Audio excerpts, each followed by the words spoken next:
Hi everyone, my name is Jonah Brenner and I'm a Skidmore College graduate class of 2020 and I currently work as a laboratory associate at New York University in the CDSC lab. And before I get started on my presentation, I want to give a special thanks to the Skidmore College Student Opportunities Fund as well as professors Connor Odea and Corinne Masterkusen from Skidmore College and Union College. Here is Perceptions of Parental Responses to Gender Deviant Behavior in Children.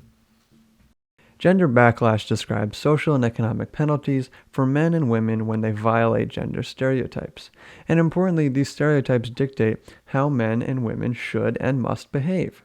In general, research finds that women cannot be dominant and should be communal, and men cannot be weak and should be agentic. And while these effects are really robust in the adult literature, only a few studies to date have focused on gender backlash in children. In particular, Sullivan and colleagues in 2018 found that preschool applicants, and specifically boys, were rated as less likable for displaying stereotype-violating behavior. And so the purpose of this study was to extend previous work, but also to examine adults' perceptions of parents who backlash, affirmed, or control condition response to their children for exhibiting gender deviant behavior. We hypothesized that parents would be viewed more favorably for backlashing and more negatively for affirming their children's gender deviant behavior, and we also predicted that boys would be penalized more so than girls.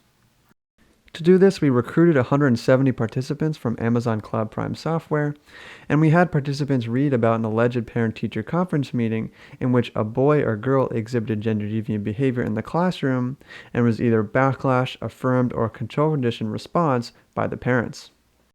And what we found in Study 1 was overwhelmingly parents were perceived most positively for affirming their child for gender deviant behavior and most negatively for reprimanding their child for gender deviant behavior. Additionally, we found that children, regardless of gender, were liked equally and that they were actually perceived quite positively in both likability and appropriateness. However, it was unclear if the results of Study 1 were due to the fact that in the vignettes, gender deviant behavior was described vaguely. So in Study 2, we recruited 187 participants using Amazon Cloud Prime software, and we had participants read about the same alleged parent-teacher conference meeting, except in this study we included more specific details about their gender deviant behavior. In particular, boys were described as liking to pretend to be a princess and playing with dolls, and girls were described as liking to pretend to be a soldier and getting dirty during outside activities. And what we found was the same pattern again, in that parents who affirmed their child's gender deviant behavior were perceived most positively, while those who backlashed were perceived most negatively. That being said, we did find that boys were perceived as slightly less likable than girls, and their behavior was deemed as slightly less appropriate, which is consistent with previous work, which find that backlash effects are stronger for boys than girls. Following the results of Study 1 and Study 2, we sought to further examine the parental response, and specifically the backlash response, by manipulating the age of the child.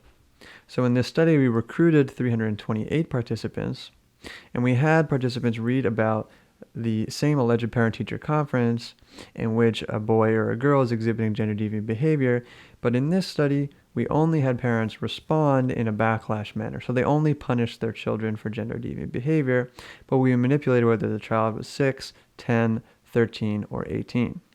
And interestingly, we found that parents who backlash boys were perceived as slightly more competent than those who backlash girls. However, overwhelmingly, we found the same pattern in that parents were perceived negatively when they punished their children for gender deviant behavior, and that children were liked regardless of condition.